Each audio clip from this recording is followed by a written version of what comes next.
Treni ya mwendokasi SGR imeripotiwa kuacha njia yake na kupata ajali katika eneo la Ruvu mkoani Pwani asubuhi ya leo 23 Oktoba 2025 ikiwa inatokea jijini Dar es Salaam kuelekea Dodoma,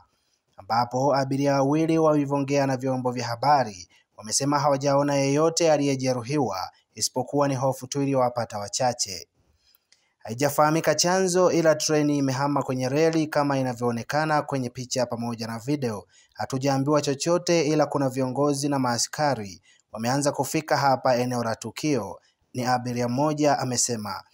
Msemaji wa shirika la reli TRC Fred Mwanjala akizungumza na vyombo vya habari kwa njia ya simu amekiri kupokea taarifa za ajali hiyo, ambapo amenukuliwa akisema, "Tumepokea hizo taarifa za treni kupata ajali, na kwa kuwa ndiyo kwanza tumezipata kwa sasa, mkurugenzi mkuu na katibu mkuu wa wizara wote tunaelekea eneo la tukio na tutatoa taarifa baadaye baada ya kufanya tathmini ya kina na wataalamu."